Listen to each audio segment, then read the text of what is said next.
तो प्रिय विद्यार्थियों, ये समुच्चय की दूसरी प्रश्नावली हम शुरू कर रहे हैं और इसमें हमें रिक्त समुच्चय छांटने हैं कि ये चार दिए हैं उदाहरण। इसमें रिक्त समुच्चय कौन कौन से हैं।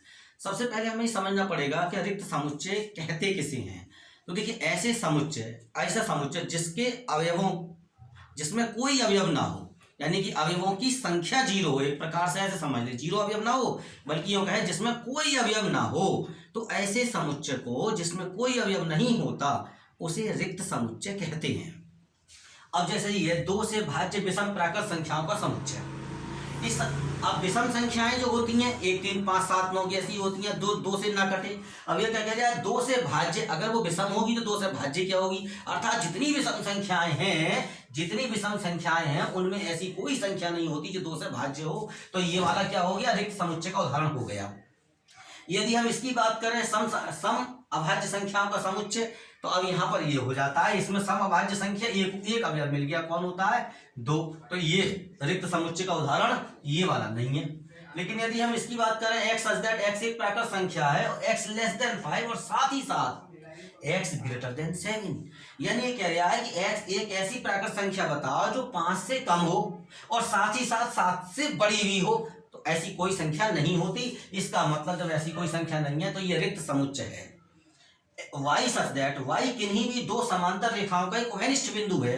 अब दो समांतर रेखाएं हैं, समांतर रेखाएं कहते हैं जो आपस में कहीं ना मिले, तो उनमें कोई कॉमन पॉइंट होगा ही नहीं। तो जब कोई बिंदु ऐसा कोई बिंदु नहीं है समांतर रेखाओं में, दोनों में कॉमन पॉइंट होता हो, तो इसका मतलब ये वाला भी जो समुच्चय है वो क्या हो गया, रिक्त समुच्चय हो गया। तो चार में केवल ये वाले को छोड़ के बाकी के तीनों रिक्त समुच्चय को था। अब हम इस क्वेश्चन में परिमित और अपरिमित समुच्चयों की पहचान करेंगे। परिमित समुच्चयों से मतलब है जिनके अवयवों की संख्या निश्चित होती है, और अब वो परिमित समुच्चय हो गए। और जब परिमित अवयवों की संख्या परिमित नहीं है तो बाकी क्या हो गए, अपरिमित हो गए। तो अब जैसे ये है वर्ष के महीनों का समुच्चय, तो अब वर्ष के महीने निश्चित होते हैं, 12 हैं, तो इसका मतलब ये परिमित समुच्चय हो गया। अब ये यदि हम इसको देखें 1 2 3 और फिर डॉट डॉट डॉट लिखा हुआ है, इसका मतलब ये है कि यह प्राकृतिक संख्याओं का समुच्चय है। अब इस समुच्चय के अंदर यानी इस मध्य ब्रैकेट के अंदर अवयवों की संख्या कितनी है ये निश्चित रूप से नहीं कहा जा सकता, क्योंकि अब कोई जितनी बताएगा उसमें प्लस 1 कर दो, उससे ज्यादा हो सकती है, क्योंकि प्राकृत संख्याएं कितनी है ये निश्चित नहीं कही जा सकती। तो इसलिए क्या हो गया, अपरिमित समुच्चय का उदाहरण हो गया, ये अपरिमित समुच्चय है। यदि हम यहाँ पर देखें तो 1 से 100 तक की प्राकृत संख्या है, निश्चित है कि 100 एलिमेंट हो गए इसके अंदर, तो ये परिमित समुच्चय हो गया। यदि इसको देखें 100 से बड़े धन पूर्णांकों का समुच्चय, अब 100 से बड़े धन पूर्णांक एकदम जस्ट 101 102 103 ऐसे एंड सो एन, तो बढ़ते चले जाएंगे, कोई एक निश्चित नहीं है। तो ये क्या हो गया, अपरिमित हो गया, अपरिमित, ये अपरिमित समुच्चय का एग्जाम्पल हो गया। अब 99 से छोटे अभाज्य पूर्णांकों का समुच्चय, अब 99 से छोटे, सबसे 99 से छोटे अभाज्य पूर्णांक चाहिए, तो अब 2 3 5 7 और डॉट डॉट डॉट करते करते आप 97 तक ला सकते हो। तो ये सब अभाज्य पूर्णांक होगा, निश्चित है, इनकी संख्या की जितनी भी बैठेगी, तो इसलिए क्या हो गया, ये परिमित समुच्चय का उदाहरण हो गया। अब देखिए ये है कि इसमें परिमित और अपरिमित समुच्चय पहचानने हैं। तो जैसा कि बताया था, 2-3 प्रकार के समुच्चय अभी तक देखें। रिक्त समुच्चय जिसमें अवयवों की कोई संख्या ना हो, यानी कि जिसमें कोई अवयव ना हो, वह रिक्त समुच्चय है। जिसमें अवयवों की निश्चित संख्या हो वह परिमित समुच्चय, और जिसमें अब जो परिमित नहीं है वो फिर वो अपरिमित हो गए। अब जैसे ये है x अक्ष के समांतर रेखाओं का समुच्चय। अब x अक्ष के समांतर रेखाओं का, ये x अक्ष है, ये y अक्ष है। अब आप समझे x अक्ष के समांतर कितनी रेखाएं खींची जा सकती हैं, क्या इनकी संख्या कोई निश्चित है, इनकी कोई निश्चित संख्या नहीं है, कितनी भी खींची जा सकती हैं। इसलिए ये जो है x अक्ष के समांतर रेखाओं का समुच्चय, ये अपरिमित समुच्चय का उदाहरण हो गया, ये अपरिमित समुच्चय का उदाहरण। अंग्रेजी वर्णमाला के अक्षरों का समुच्चय A to Z सब जानते हैं, 26 अक्षर होते हैं, निश्चित है अवयवों की संख्या, तो ये हो गया परिमित समुच्चय का उदाहरण। ये है उन संख्याओं का समुच्चय जो 5 के गुणज हैं। अब गुणज किसे कहते हैं, जो 5 से कट जाएं, 5 10 15 20 25 इस प्रकार डॉट डॉट।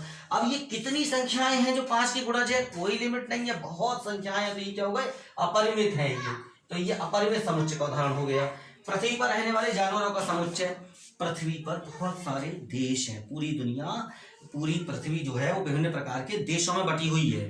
हर देश अपनी अपने नागरिकों की यानी कि वो जनगणना कराता है और पशु गणना भी कराता है। तो पशु गणना यानी जानवरों की गणना हो जाती है इस हिसाब से। तो इस प्रकार से टोटल पृथ्वी पर कुल कितने जानवर होंगे वह संख्या भले ही हमें आपको याद नहीं हो, लेकिन ये तय है कि वो निश्चित होती है। तो यहाँ पर भी कैसा हो गया, समुच्चय परिमित हो गया। अब ये जो आएगा मूल बिंदु से होकर जाने वाले वृत्तों का समुच्चय। अब मूल बिंदु से वृत्त जा रहे हैं। अब ये देखो मूल बिंदु है, यहाँ से होकर ये एक वृत्त गया, फिर और बड़ा करके मैंने ये दूसरा वृत्त ले लिया, ये करके तीसरा वृत्त ले लिया, एक का आया मर्जी का ये वाला वृत्त ले लिया, एक की मर्जी का ये वाला। यानी कि मैंने चित्र क्यों बनाए, समझने के लिए कितने वृत्त खींचे जा सकते हैं, अनंत। तो इसका मतलब ये वाला समुच्चय कैसा हो गया, अपरिमित समुच्चय हो गया। यानी कि ये वाला लास्ट वाला जो है वो अपरिमित समुच्चय का उदाहरण है। देखिए अब इस क्वेश्चन में ये बताना है कि दो समुच्चय दिए हैं और ए बराबर बी है अथवा नहीं। दो समुच्चय ए बराबर बी, ए और बी दो समुच्चय बराबर तब कहे जाते हैं जब ए के सभी अवयव बी में हो और बी के सभी अवयव ए में हो। अगर ऐसा होता है तो वो समुच्चय समान है, अन्यथा नहीं है। एक अवयव का भी, अब जैसे यहाँ पर समुच्चय ए है, इसके अवयव है ए बी सी डी, समुच्चय बी है, इसके अवयव देखिए। अब आपको क्रम भले ही अलग अलग है लेकिन अवयव सब वही है, ए बी सी डी। क्रम अलग होने से कोई फर्क नहीं पड़ता। ए के सभी अवयव बी में है, बी के सभी अवयव ए में हैं, इसलिए यहाँ पर क्या हो गया कि ए बराबर बी के है। एक बात। अब दूसरे समुच्चय में दिया है 4 8 12 16 और यहाँ पे दिया है 8 4 16 18। यहाँ 18 दिया है जो समुच्चय बी में है ए में नहीं है, और यहाँ 16 है जो ए में है बी में नहीं है। इसका मतलब हो गया कि ए और बी दोनों बराबर 16 नहीं। यहाँ तो 16 तो है लेकिन 12 है, 12 इधर है इधर नहीं है, और 18 इधर है इधर नहीं है। इसका मतलब क्या हुआ कि ए और बी दोनों बराबर नहीं है। एक भी एलिमेंट डिफरेंस आ जाता है तो फिर वो दोनों बराबर नहीं होते। अब ये दिया है 2 4 6 8 10, एक ही अवयव है। अगर बीच में देखो क्या लिखा है, ये लिखा हुआ है रोस्टर विधि से, ये लिखा हुआ है सेट बिल्डर विधि में, यानी कि समुच्चय निर्माण विधि में।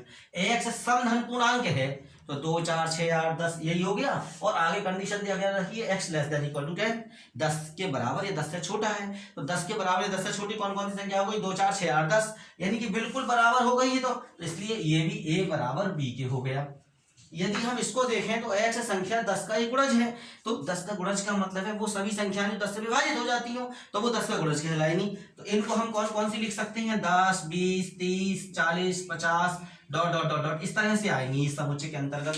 अब इसमें कौन कौन सी दे रखी है, 10 15 20 25 30 समुच्चय बी में। इसका मतलब क्या हो रहा है कि जैसे 15 है 25 है ये बी में है और ए में नहीं है। इसका मतलब क्या हुआ कि ए और बी के बराबर नहीं है, क्योंकि बराबर होने के लिए, समान होने के लिए क्या होना चाहिए, बराबर तभी होगा जब ए के सभी अवयव बी में हो और बी के सभी अवयव ए में हो, तभी दोनों समान कहलाते हैं। अब इसमें भी ये देखना है कि हमें ये दोनों समुच्चय समान है या नहीं है। पहचानने में दिक्कत इसलिए होती है कि ये समुच्चय जो दे रखा है वो रोस्टर फॉर्म में दे रखा है, ये समुच्चय सेट बिल्डर फॉर्म में दे रखा है। तो यहाँ पर इसके एलिमेंट तो स्पष्ट दिखाई दे रहे हैं कि 2 और 3 है, इसके एलिमेंट देखने की जरूरत है।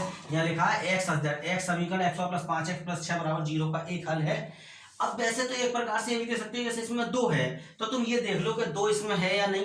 अगर तुम यहाँ x की जगह 2 रखोगे, एक सीधी सी बात है, अगर x की जगह 2 रखोगे तो अब 2 का वर्ग 4 हो गया, 2 पंजे 10 हो गया, और 2 पंजे 10 और 6 16 और 4 20, ये तो टोटल हो गया, 0 तो है ही नहीं। अब यानी कि इसको सेटिस्फाई नहीं कर रहे हैं, 0 आना चाहिए, सेटिस्फाई करना चाहिए ना x का मान, तभी तो इसका हल कहलाएगा। इसका मतलब 2 जो है वो इसका हल नहीं है, 3 है वो भी इसका हल नहीं है। हल है क्यों नहीं, क्योंकि कोई भी माइनस वाली संख्या हल होगी, इसकी प्लस वाली नहीं हो सकती, क्योंकि 0 आएगा ही नहीं, तीनों सब प्लस में होंगी तो जुड़ जाएंगी। अगर इसको आप हल करोगे, एक्चुअल में है क्या, तो x + 2 x + 3 = 0 बनेगा। देखो x + 2 x + 3 इसके गुणनखंड कर लेंगे, आपको आते होंगे, तो यहाँ पर इसके -2 -3 आए, यानी कि इसके अगर हम देखें तो -2 और -3 आ रहे हैं इस समुच्चय में अवयव। इस समुच्चय में अवयव है 2 और 3, वैसे भी देख लो तो दोनों अलग अलग हो गए। और वैसे मैंने चेक करके बता दिया था कि 2 इसको सेटिस्फाई कर ही नहीं रहा है, इसका मतलब 2 इसमें नहीं है। इसका मतलब क्या हो गया, स्पष्ट हो गया कि ये दोनों समान नहीं है, A is not equal to B।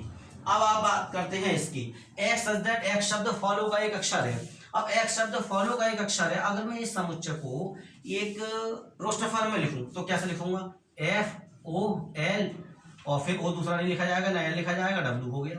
Wolf को कैसे लिखा जाएगा, तो WOLF, अब देखिए अक्षरों के क्रम भले ही अलग अलग हैं, लेकिन जो चारों अवयव यहाँ हैं वही चारों अवयव यहाँ हैं। इसका मतलब यहाँ पर ए और बी दोनों कैसे हो गए, यहाँ पर ए और बी दोनों बराबर हैं, ए बराबर बी, यहाँ is not equal to B था।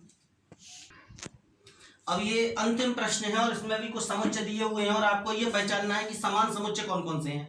समान समुच्चयों को आप निश्चित रूप से समझ लें, ऐसे दो समुच्चय जिनमें अवयवों की संख्या, अवयव बिल्कुल समान हो, दोनों के अवयव बिल्कुल समान होते हैं। जो अवयव ए में है अगर वही अवयव बी में है, बी में जो अवयव है वही अवयव ए में है, तो वो दोनों समान कहलाते हैं। संख्या से मतलब नहीं है, अवयव ही बिल्कुल समान होने चाहिए। अब जैसे ये 2 4 8 बार है, अब 1 2 3 4 अवयवों की संख्या तो ये भी बराबर है, 4 अवयव इसमें 4 अवयव, तो ये समतुल्य समुच्चय तो कहे जा सकते हैं, लेकिन ये दोनों समान नहीं कहे जा सकते। समान कब कहलाएंगे, देखो 1 2 3 4 इसमें है और 1 2 3 4 इसमें है, तो इसका मतलब ये हुआ ये बी और डी ये दोनों समुच्चय समान समुच्चय हो गए, क्योंकि जो अवयव बी में है और वही अवयव डी में है, या जो अवयव डी में है वही अवयव बी में है, बी और डी दोनों में अवयवों की संख्या बिल्कुल सेम है, इसलिए बी बराबर डी के। यहाँ अगर हम देखें तो ई में -1 और 1 है, और यहाँ देखें जी में 1 और -1 है, क्रम बदलने से कोई फर्क नहीं पड़ता, लेकिन 1 और -1 ई के अवयव है, 1 और -1 जी के अवयव है। इसका मतलब ये हुआ कि ये ई और जी दोनों बराबर हो गए। तो इस प्रकार से इन समुच्चयों में जो समान है वो केवल ये वाला जोड़ा बराबर है बी और डी का, या फिर ई और जी का है। बाकी में नंबर ऑफ एलिमेंट्स तो समान हो सकते हैं, लेकिन एलिमेंट्स सेम नहीं है दोनों में। तो वो जिनमें नंबर ऑफ एलिमेंट्स सेम होते हैं वो इक्विवेलेंट कहलाते हैं, इक्वल नहीं कहलाते। यहाँ पर इक्वल सेट्स की बात हो रही है, इसलिए ये दोनों ही इक्वल है।